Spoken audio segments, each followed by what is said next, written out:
Good morning.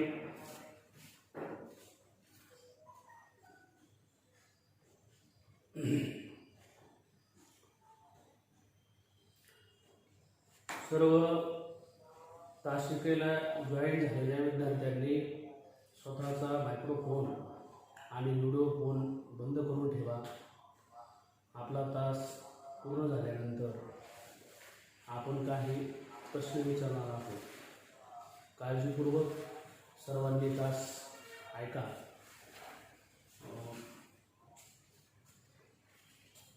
आपल्या विषयाची पुस्तकं जवळ असतील तर बाजूला ठेवली तरी चालतील, कारण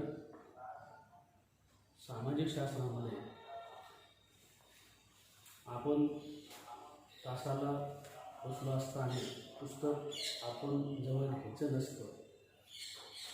अगोदर सुद्धा तुम्ही वाचलं असेल, तास झाल्यावर सुद्धा देखील वाचा आणि तास जो आहे तो सुद्धा काळजीपूर्वक ऐका, समजून घ्या. सर्वांना गुड मॉर्निंग, सुप्रभात. आणि आपण आपल्या तासाला सुरुवात करूया. कालच्या तासाला सर्वांनी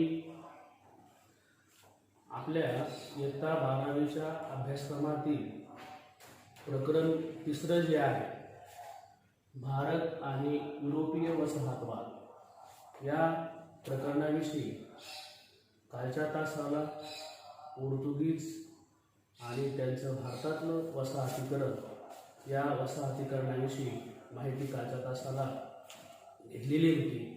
आजच्या तासाला जी माहिती आहे ती माहिती घ्यायला आपण लगेच सुरुवात करूया. सर्व विद्यार्थ्यांनी मायक्रोफोन, व्हिडिओ फोन बंद केलेले आहे. शेवटी मी काही प्रश्न विचारेल त्यावेळेस व्हिडिओ फोन, मायक्रोफोन चालू केला तरी चालेल. ठीक आहे. पहा, 12वीच्या अभ्यासक्रमामध्ये आपण प्रकरण पहिलं युरोपातील प्रबोधन आणि विज्ञानाचा विकास याविषयी माहिती घेतली.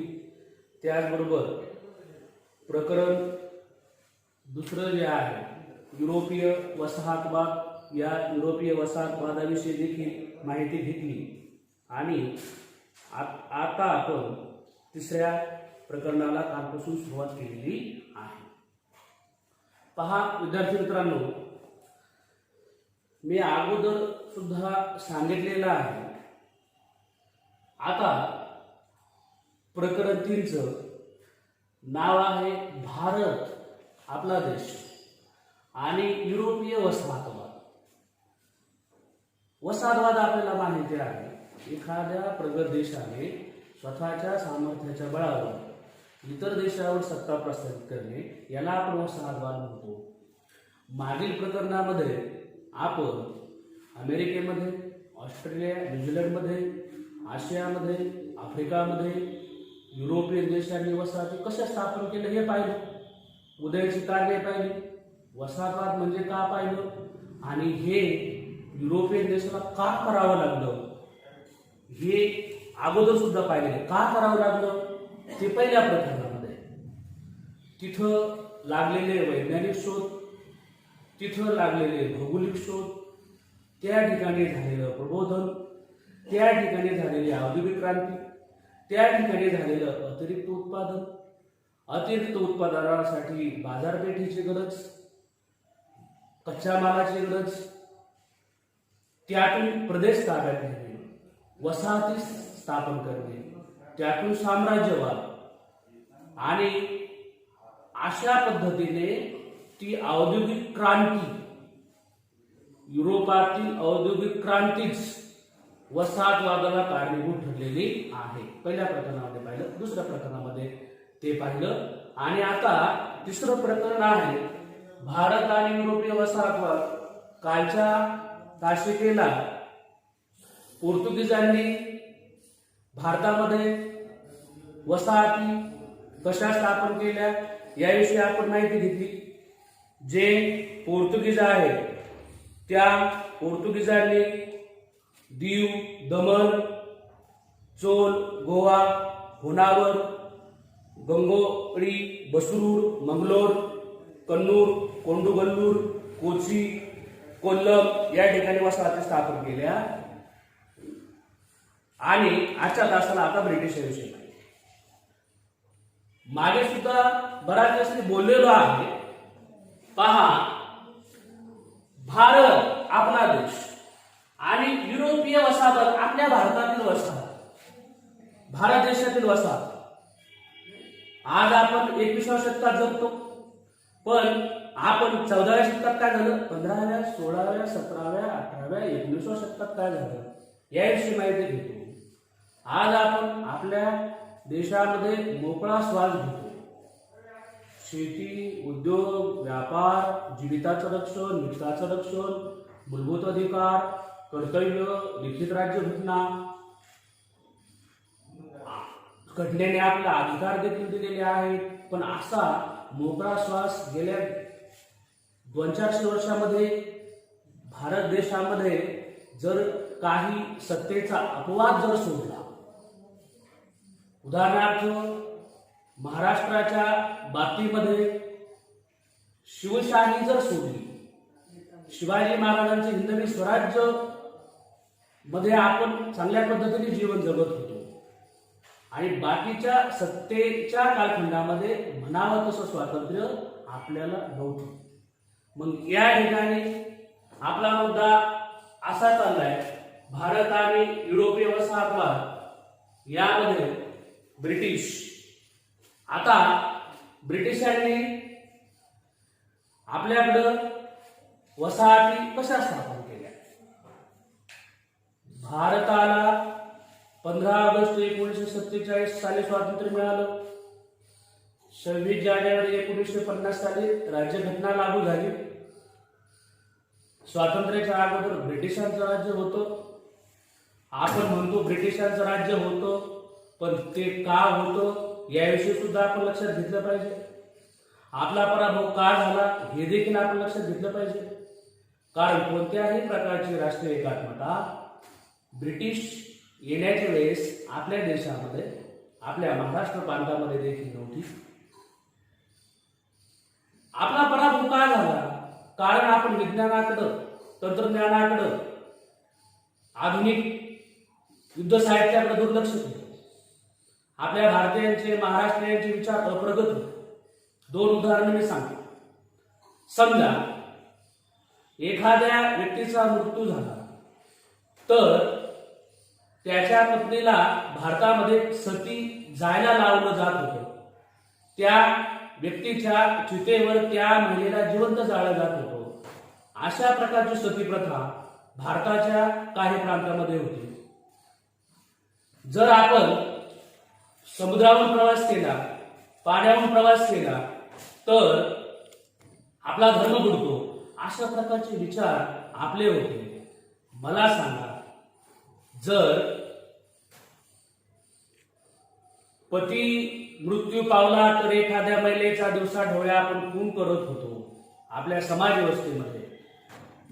समुद्रावर प्रवास केला तर आमचा धर्म बुडतो असे आपले विचार होते. तर आपला पराभव निश्चितच होता. ब्रिटिशांनी आपलं राज्य केलं हे आपण म्हणतो, पण त्यांनी राज्य का केलं?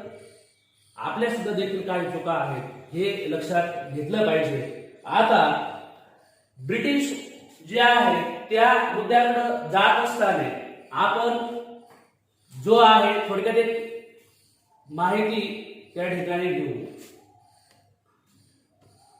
प्राचीन काळापासून भारताचा युरोपशी व्यापार चालू होता. जलमार्गाने, जमिनीच्या मार्गाने देखील. या ठिकाणी इराण, तुर्कस्तानची राजधानी कॉन्स्टँटिनोपल या ठिकाणी माल जाऊन बास्पोरसची समुद्रधुनी ओलांडून तो माल युरोपमध्ये जात होता. पण 1453 मध्ये तुर्कांनी ते इस्तंबूल शहर जिंकून घेतलं आणि भारताकडे येणाऱ्या जलमार्गाचा शोध या ठिकाणी युरोपियन देशांनी लावायला सुरुवात केली. त्यांना ती गरज होती, त्या अगोदर देखील आपण पाहिलेला आहे. भारताकडे येणाऱ्या जलमार्गाचा शोध पोर्तुगीज खलाशी वास्को द गामा याने लावला. दक्षिण आफ्रिकेचं दक्षिण टोक त्याला वळसा घालून वास्को द गामा 23 मे 1498 भारताच्या पश्चिम किनाऱ्यावर केरळ या बंदरामध्ये केरळमध्ये कोझिकोडे अथवा कालिकत या बंदरामध्ये तो पोहोचलेला होता आणि पोर्तुगीजांनी अगोदर भारतामध्ये वसाहती स्थापन केल्या होत्या. कालच्या तासाला देखील आपण पाहिलं. भारतामध्ये डेन्मार्क मधल्या डेन्सनी प्रयत्न केला, हॉलंड मधल्या डचांनी प्रयत्न केला, फ्रेंचांनी प्रयत्न केला, पण इंग्रज जे आहे, ब्रिटिश जे आहे, हे इंग्रजी भाषा बोलणारे तत्कालीन काळातले जगातले सगळ्यात प्रगत लोक समजले जात होते. यांनी डचांचा पराभव केला, डेन्सांच्या वसाहती ताब्यात घेतल्या, फ्रेंचांचा पराभव केला, पोर्तुगीजांचा देखील अटकाव त्या ठिकाणी केला. इथल्या एकदेशीय भारतातल्या सत्तांचा देखील त्यांनी पराभव केला आणि या ठिकाणी भारतामध्ये ब्रिटिश जे आहेत ते ब्रिटिश ते यशस्वी झाले होते. आता कालच्या तासाला आपण पोर्तुगीजांच्या वसाहती पाहिल्या, आज आपण ब्रिटिशांच्या वसाहती पाहिल्या. वसाहत स्थापन होण्याच्या अगोदर काय केलं जात होतं? वखारी स्थापन केलं जात होतं. व्यापार करता करता या ठिकाणी राज्यकर्ते बनले. आपण बराच वेळ सांगितलं. पण मग ही प्रक्रिया काय होती? नेमकं परिस्थिती काय होती? नेमकं काय जादूची कांडी होती त्यांच्याकडं? नाही. त्यांच्याकडं नियोजन होतं, आत्मविश्वास होता, धाडस होतं, धैर्य होतं, वैज्ञानिक शोध होते, आधुनिक विचार होते, ध्येय होतं आणि म्हणून इंग्रज या ठिकाणी यशस्वी झालेले आपल्याला दिसतात. आता या ठिकाणी एक एक मुद्दा आपण विश्लेषण करत राहू. भारत आणि युरोपीय वसाहतवादामध्ये ब्रिटिश, या ब्रिटिशांचं सुमारे कलकत्ता ते लंडन या अंतर जर धरलं तर जवळजवळ 7,000 किलोमीटर अंतर. मग या युरोप मधल्या ब्रिटिशांनी भारतावर राज्य कसं प्रस्थापित केलं? नेमकी त्यांनी वखारी स्थापन केल्या, वसाहती स्थापन केल्या, व्यापार करता करता सगळ्या भारतावर राज्य प्रस्थापित केलं, सगळा भारतामध्ये सत्ता प्रस्थापित करून दिलेल्या लोकांचं आर्थिक शोषण केलं. नेमकी परिस्थिती काय? आता यामध्ये पहिला आहे ब्रिटिश ईस्ट इंडिया कंपनीची स्थापना. 31 डिसेंबर 1680 व्यापाऱ्याच्या शिष्टमंडळाने राणी एलिझाबेथ यांची भेट घेतली आणि 15 वर्षाच्या साठी राणीने त्या ईस्ट इंडिया कंपनीला परवानगी दिली.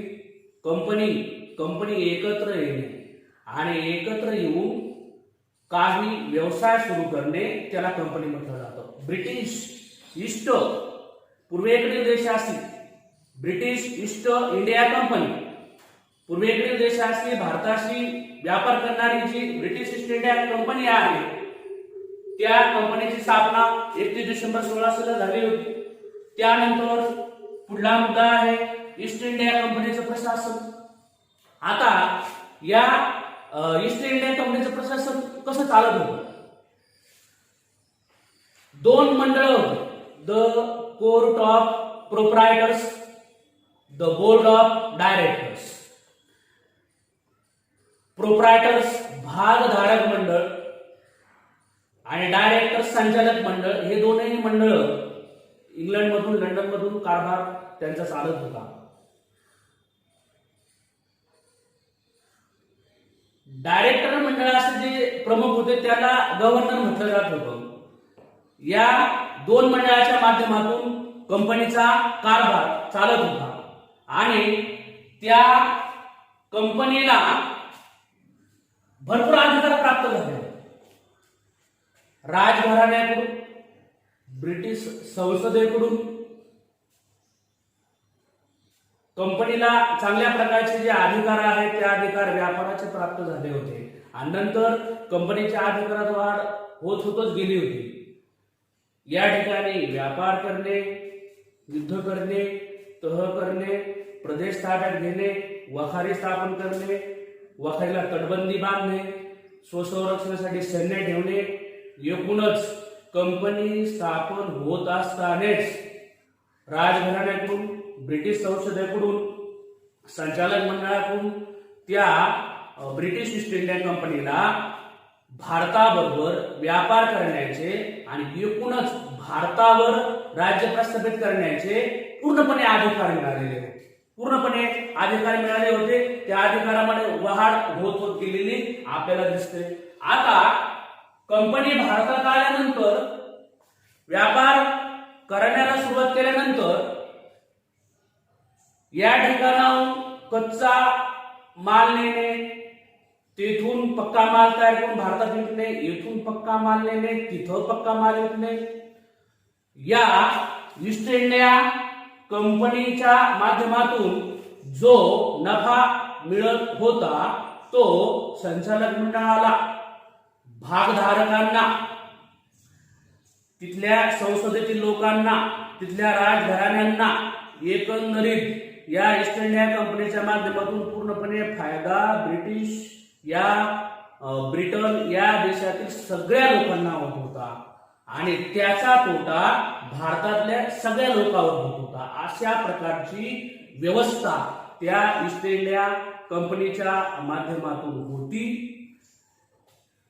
आता ईस्ट इंडिया कंपनीने या ठिकाणी सत्ता प्रस्थापित करत असताना त्यांनी केलेले पराभव. प्लासीची लढाई झाली 1757 मध्ये. प्लासीचा जो नवाब होता सिराजुद्दौला, त्या ठिकाणी नवाबाचा पराभव केला आणि बंगाल ताब्यात घेतलं सगळ्यात अगोदर. त्यानंतर 1764 मध्ये इंग्रजांनी आर्धेचा नवाब शुजाउद्दौला, बंगालचा नवाब सिराजुद्दौला, मुघल बादशहा या तीनही सत्तांचा पराभव केला. बक्सरच्या लढाईमध्ये इंग्रजांचा विजय झाला आणि पहिल्या प्रथम इंग्रजांच्या ताब्यात बंगाल, बिहार, ओरिसा त्या ठिकाणी गेलेलं होतं.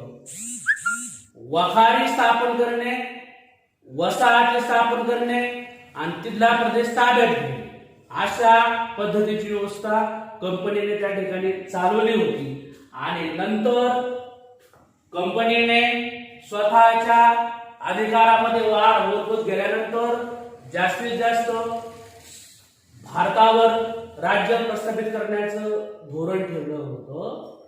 त्यानुसार त्यांनी मुघल बादशहाचा पराभव, बंगालच्या नवाबाचा पराभव, अयोध्येच्या नवाबाचा पराभव, मराठ्यांचा पराभव, शिखांचा पराभव, सिंधच्या सत्तांचा पराभव किंवा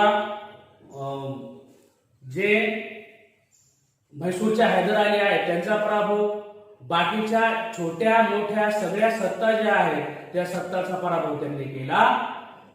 दुहेरी राज्यव्यवस्था, तैनाती फौजेचा वापर, लॉर्ड डलहौसीचं दत्तक वारस नामंजूर करून सत्ता ताब्यात घेण्याचे धोरण, अशी वेगवेगळ्या पद्धतीने वेगवेगळ्या प्रकारे भारतावर ब्रिटिशांनी कंपनी स्थापन केल्यानंतर त्या प्रशासनाच्या माध्यमातून प्राप्त झालेल्या अधिकारातून त्यांनी त्या सगळ्या सत्तांचा पराभव केला आणि पराभव करून भारतावर, पर्यायाने महाराष्ट्रावर एक क्षत्रिय अंमल प्रस्थापित केलेला आपल्याला दिसतो. आणि त्यामधून त्यांनी इंग्रजांच्या माध्यमातून काही सुधारणा सुद्धा झाल्या होत्या, परिणाम सुद्धा झालेले होते. समजा इंग्रजांनी सतीबंदीचा कायदा केला, बालहत्या प्रतिबंध कायदा केला, ठगांचा बंदोबस्त केला, पहिली रेल्वे त्यांनी सुरू केली, सार्वजनिक बांधकाम खात्याची त्यांनी निर्मिती केली. अशा पद्धतीचे चांगल्या स्वरूपाचे काम देखील त्यांनी या ठिकाणी केली. कायद्यासमोर सर्व समान हे तत्व त्यांनी अवलंबवलं. समान शिक्षण पद्धती हे तत्व त्या इंग्रजांनी अवलंबवलं. पण इंग्रजांनी हे जरी काम केलेलं असलं तर इंग्रजांच्या माध्यमातून आपल्या देशाचं आर्थिक शोषण झालेलं होतं हे आपल्याला विसरता येत नाही. दादाभाई नौरोजी यांनी द्रव्यापहरणाचा सिद्धांत मांडला होता. इंग्रजांनी या ठिकाणी सगळ्या लोकांचं आर्थिक शोषण केलं आणि भारताच्या प्रत्येक माणसावर त्याचा दुष्परिणाम होत होता हे सुद्धा आपण त्या ठिकाणी समजून घेतलं पाहिजे. आणि इंग्रजांच्या ब्रिटिशांच्या बाबतीत हाच इतिहास आहे. मग या इंग्रजांनी या ठिकाणी वखारी स्थापन केल्या, वसाहती कशा स्थापन केल्या, आणि नंतर मग आपण आपल्या भारतातल्या महाराष्ट्रातल्या लोकांनी इंग्रजा बरोबर जे संघर्ष केला त्याला आपण स्वातंत्र्य युद्ध म्हणतो. मग त्यामध्ये मवाळवाद असेल, जहालवाद असेल, क्रांतिकारकवाद असेल, आणि शेवटच्या टप्प्यामध्ये गांधीवादी विचारसरणी मोहनदास करमचंद गांधी यांच्याच माध्यमातून शेवटच्या टप्प्यामध्ये इंग्रजांच्या जोखडातून सगळ्या भारतीय जनतेने एकत्र येऊन आपल्या भारत देशाला स्वातंत्र्य मिळवून दिलं होतं. आणि त्या स्वातंत्र्याचा मोकळा श्वास आज आपण घेत आहोत, हे आपण लक्षात घेतलं पाहिजे. आता जे ब्रिटिश आहेत त्या ब्रिटिशांच्या बाबतीमध्ये एवढी माहिती पाहिल्यानंतर ब्रिटिश जे आहेत त्यांनी वखारी स्थापन करणे आणि वखारीतून जो वसाहतवाद आहे, वखार स्थापन केली तर तो प्रदेश ताब्यात येत होता, आणि तो प्रदेश ताब्यात येणे म्हणजेच वसाहती स्थापन करणे, राज्य प्रस्थापित करणे. आता या ठिकाणी जे इंग्रज आहेत त्या अगोदर पाहिलं आपण ईस्ट इंडिया कंपनीची स्थापना त्यांनी केली होती.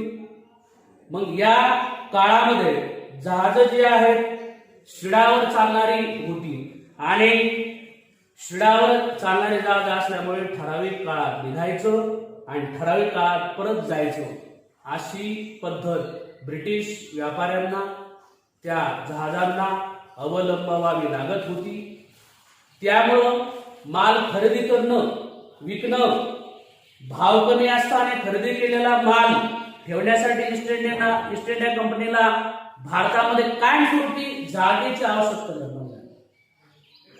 समजा या ठिकाणी इंग्लंडमधून डिसेंबर महिन्यात निघायचं किंवा जानेवारी फेब्रुवारी एप्रिल महिन्यामध्ये निघायचं, आणि भारतातला व्यापार आटोपून पुढल्या वर्षी जानेवारी महिन्यात परत इंग्लंडमध्ये जायचं, असा कमाल 13 महिने आणि किमान 9 महिन्याचा क्रम ठरलेला असायचा. म्हणजे इंग्रजांना त्या ईस्ट इंडिया कंपनीला परवानगी मिळाल्यानंतर तशा पद्धतीचा व्यापार करावा लागत होता. पण त्या व्यापार करता करता शिडाचे जहाज असल्यामुळं दर कमी असला तर माल पुढे ठेवायचा, त्याचबरोबर खरेदी करणे, विकणे याच्यामध्ये अडचणी येत होत्या, आणि म्हणून जे इंग्रज आहेत त्या इंग्रजांनी या ठिकाणी वखारी स्थापन करण्याला प्राधान्य दिलं होतं. वखार जे आहे, वखार म्हणजे मालाचं खरेदी विक्री करण्याचं आणि साठवणुकीचं केंद्र. जो व्यापारी माल आहे त्या मालाचं खरेदी विक्री करण्याचं आणि साठवणुकीचं केंद्र म्हणजे वखार. इंग्रजांनी पहिली वखार भारतामध्ये, इंग्रजांची पहिली वखार भारतामध्ये सुरत या ठिकाणी स्थापन झालेली होती.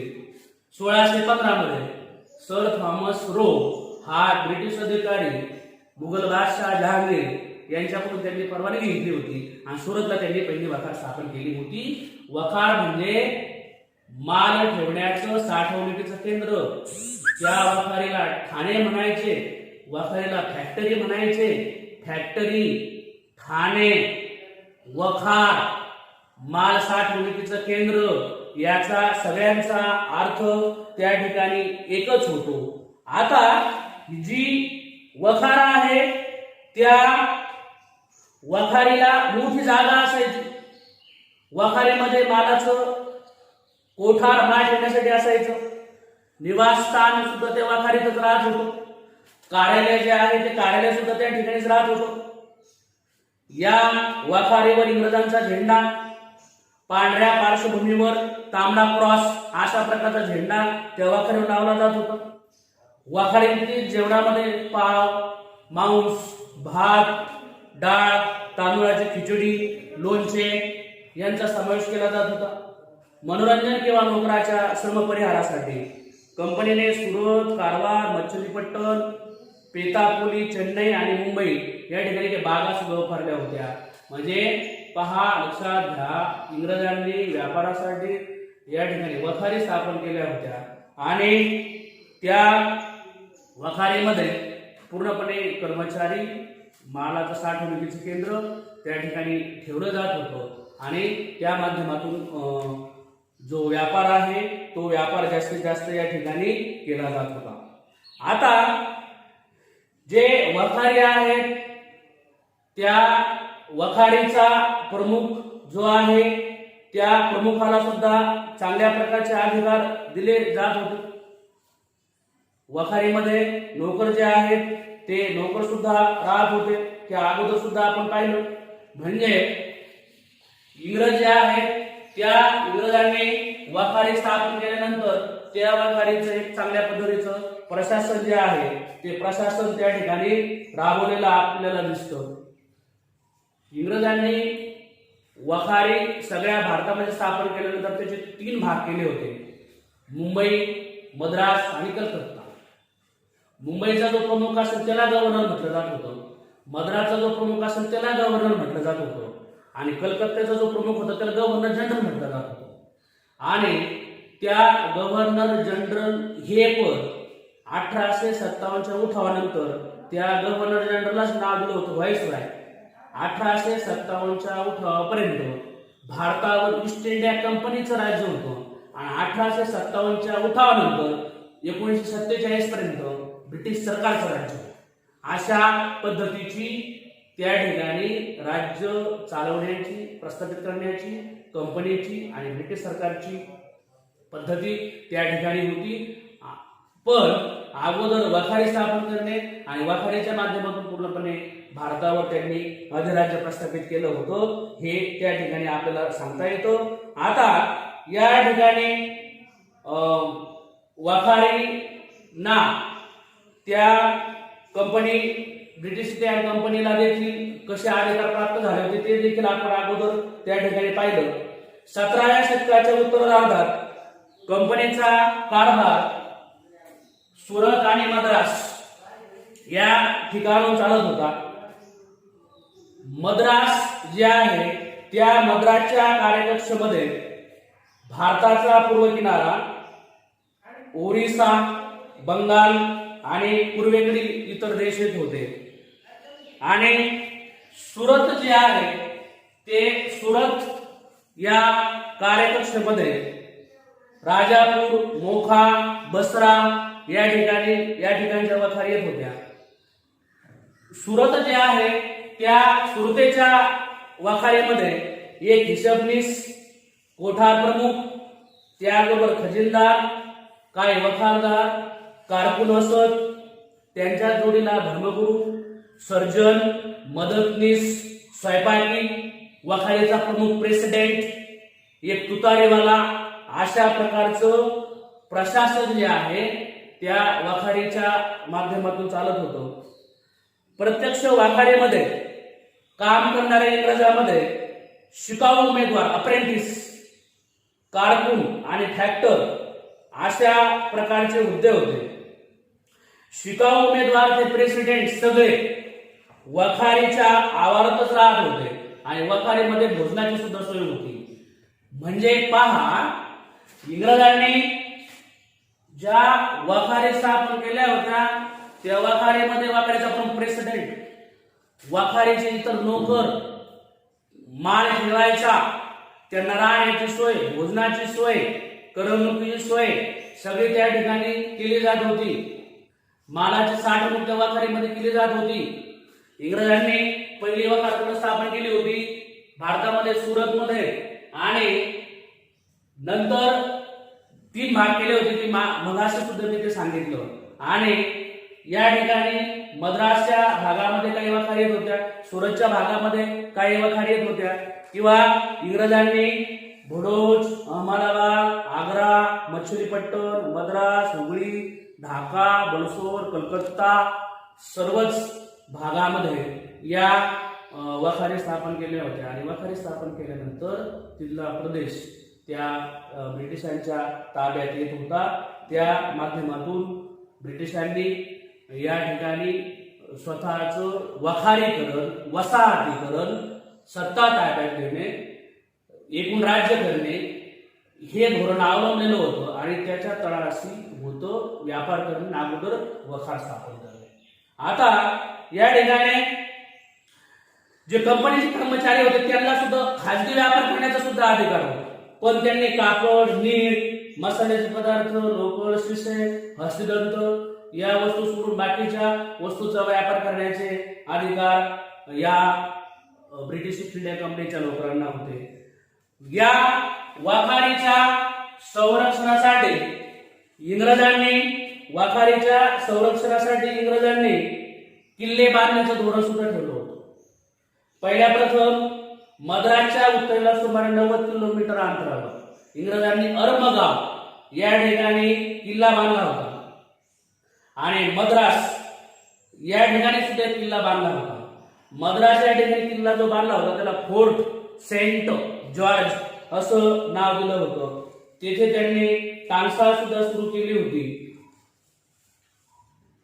आणि चांगल्या पद्धतीने नाणे पाडण्यास सुद्धा त्यांनी त्या ठिकाणी सुरुवात केलेली होती. आता या ठिकाणी इंग्रज जे आहेत त्या इंग्रजांनी मुंबई जे आहे ते मुंबई बेट जे आहे ते कशा पद्धतीने ताब्यात घेतलं होतं, मुंबई बेट कशा पद्धतीने त्यांनी ताब्यात घेतलेलं होतं त्याविषयीची एक थोडक्यात माहिती किंवा मुंबई या ठिकाणी त्यांनी सत्ता कशा पद्धतीने प्रस्थापित केली होती पहा. 1661 मध्ये इंग्लंडचा राजा दुसरा चार्लस याने पोर्तुगीज राजकन्या ब्रॅगांझा हिच्याशी विवाह केलेला होता आणि पोर्तुगालच्या राजाने मुंबई बेट आंदोलन सप्रेम भेट म्हणून दुसऱ्या चार्लसला दिलेलं होतं. आता मुंबई बेट ब्रिटिशांकडे कंपनीकडे कशा पद्धतीने आलं. पहिला मुद्दा पोर्तुगालची राजकन्या जी आहे ब्रॅगांझा बरोबर दुसरा चार्लस यांनी विवाह केलेला होता आणि पोर्तुगालच्या राजाने ते मुंबई बेट आंदोलन म्हणून दुसऱ्या चार्लस याला दिलेलं होतं. दुसऱ्या चार्लस याने अब्राहम सिकमन याला 500 सैनिक देऊन मुंबईचा गव्हर्नर म्हणून नेमलं होतं. मुंबई बेट जे आहे ते मुंबई बेट इंग्रजांच्या ताब्यात कशा पद्धतीने गेलं होतं. दुसरा चार्लस याने पोर्तुगीज राजकन्या ब्रॅगांझा याच्याशी विवाह केल्यामुळे पोर्तुगीज जे आहे त्या पोर्तुगालच्या राजाने मुंबई बेट सप्रेम बेट चार्लसला दिलं. चार्लसने अब्राहम सिकमन याला 500 सैनिक देऊन मुंबईचा गव्हर्नर नेमलं होतं आणि 1665 मध्ये मुंबई खऱ्या अर्थाने इंग्रजांच्या ताब्यात त्या ठिकाणी गेली होती. मुंबईमध्ये 7 बेटांचा समावेश आहे. मुंबई, माहीम, परळ, वडाळा, वरळी, शीव आणि माझगाव अशा प्रकारचं 7 बेटाचं मिळून मुंबई हे शहर आहे. मुंबईच्या कारभारासाठी जेवढा खर्च होत होता त्याच्यापेक्षा उत्पन्न कमी मिळत होतं म्हणून सर चार्लस याने मुंबई बेट जे आहे भाड्याने कराराने ब्रिटिश ईस्ट इंडिया कंपनीला ते मुंबई बेट दिलेलं होतं. अशा पद्धतीने मुंबई बेट जे आहे ते ब्रिटिश ईस्ट इंडिया कंपनीच्या ताब्यात आलेलं आपल्याला दिसतं. कंपनीने 1669 मध्ये सुरतेचा प्रेसिडेंट सर जॉर्ज ऑक्सडेंट याला मुंबई बेटाचा गव्हर्नर त्या ठिकाणी नेमलं होतं. मुंबईत इंग्रजांनी टाकसा सुरू करून चांदी, तांबे, दस्त या धातूंची नाणी पाडण्याची सुरुवात केली होती. कंपनीने मुंबई बेटावर व्यापारी कारागीर यांना राहण्यास उत्तेजन सुद्धा दिलं होतं आणि मुंबईच्या रक्षणार्थ कंपनीकडे 5-6 लहान जहाज आणि सुमारे 300च्या आसपास सैनिक होतं. या सैनिकाकडे बंदुका आणि तलवारी सुद्धा सोडण्यासाठी ठेवल्या जात होत्या. म्हणजे पहा, लक्ष द्या, थोडक्यामध्ये आपण परत जी माहिती आहे त्या माहितीचा परत अवलोकन करू. आता 1-2 मिनिटांमध्ये भारत वसाहतवाद याविषयी ब्रिटिशांच्या विषयी माहिती घेत असताना भारत माहिती आहे, युरोपीय माहिती आहे, वसाहतवादी संकल्पना माहिती। यामध्ये 3.1 पोर्तुगीजाविषयी माहिती घेतली, ब्रिटिशांविषयीची माहिती। आता या ब्रिटिशांमध्ये ईस्ट इंडिया कंपनीची स्थापना, ईस्ट इंडिया कंपनीचं प्रशासन, त्यांना झालेले प्राप्त झालेले अधिकार, त्यांनी केलेले पराभव, त्यांची धोरणं, इंग्रजांनी केलेल्या सुधारणा, भारतावर झालेले त्याचे परिणाम, 1857चा उठाव, 1857च्या उठावाच्या अगोदर ईस्ट इंडिया कंपनी स्थापना, 57च्या उठावानंतर ब्रिटिश सरकारचं सत्ता भारतावर, अगोदर कंपनीची सत्ता, ही सगळी माहिती पाहिल्यानंतर या ठिकाणी ब्रिटिश, इंग्रजी भाषा बोलणारे जे इंग्रज आहेत त्यांनी डच, डेन्स, फ्रेंच, पोर्तुगीज या सगळ्यांना मागे टाकून इथल्या सत्तांचा देखील सगळ्यांचा पराभव करून या ठिकाणी वखारी स्थापन केल्या, वखारीमधून प्रदेश ताब्यात घेतला, वसाहती स्थापन केल्या, एकूणच भारतावर राज्य प्रस्थापित केलं। वखारी म्हणजे फॅक्टरी, फॅक्टरी म्हणजे ठाणे, वखार, ठाणे, फॅक्टरी, मालाच्या साठवणुकीचं केंद्र, यांचा सगळ्याचा अर्थ एकच होतो। वखारीचा प्रमुख प्रेसिडेंट होता, त्या ठिकाणी कारकून, हिशोबनीस, सैनिक हे सर्व त्या ठिकाणी कर्मचारी होते आणि त्या वखारीचा कारभार अशा पद्धतीने चालत होता। इंग्रजांच्या ज्या वखारी वाढल्या होत्या त्याचे 3 भाग केले होते, मुंबई भाग, मद्रास भाग आणि कलकत्ता। अगोदर कलकत्त्याचा जो प्रमुख होता तो सगळ्या भारताचा प्रमुख होता, गव्हर्नर जनरल, आणि बाकीच्या वखारीचे प्रमुख होते गव्हर्नर। म्हणजे अशा पद्धतीने इंग्रजांनी भारतावर चांगल्या पद्धतीचं प्रशासन त्या वखारीच्या माध्यमातून चालवलेलं आपल्याला दिसतं। आणि या ठिकाणी इंग्रजांनी सगळ्या सत्तांचा पराभव केल्यानंतर उदाहरणार्थ सुरत, भडोच, अहमदाबाद, आग्रा, मच्छलीपट्टण, मद्रास, हुगळी, ढाका, बलसोर, कलकत्ता या ठिकाणी स्वतःच्या ज्या वखारी आहेत त्या वखारी स्थापन केलेल्या होत्या। आणि शेवटी मी तुम्हाला सांगितलं होतं मुंबई त्यांच्याकडे कसं गेलं, जे 7 बेटांचं शहर मुंबई, माहीम, परळ, वडाळा, वरळी, सीव आणि माझगाव, सर चार्लसने पोर्तुगालच्या राष्ट्राने ब्रॅगहांजा याच्याशी विवाह केला, चार्लसकडे ते भेट म्हणून आलं, चार्लसने कंपनीला ते भाडे करार तत्वावर दिलं आणि कंपनीकडे मग ते बेट पूर्णपणे ताब्यात आलं होतं आणि मुंबई बेट जे आहे अशा पद्धतीने ते देखील इंग्रजांकडे गेलेलं होतं। अशा पद्धतीने जे ब्रिटिश आहेत त्या ब्रिटिशांचं वसाहतीकरण भारतामध्ये झालेलं होतं। कालच्या तासाला पोर्तुगीज विषयी माहिती दिली, नंतर आपण डच विषयी माहिती घेऊ, नंतर आपण फ्रेंच विषयी सुद्धा माहिती घेऊ।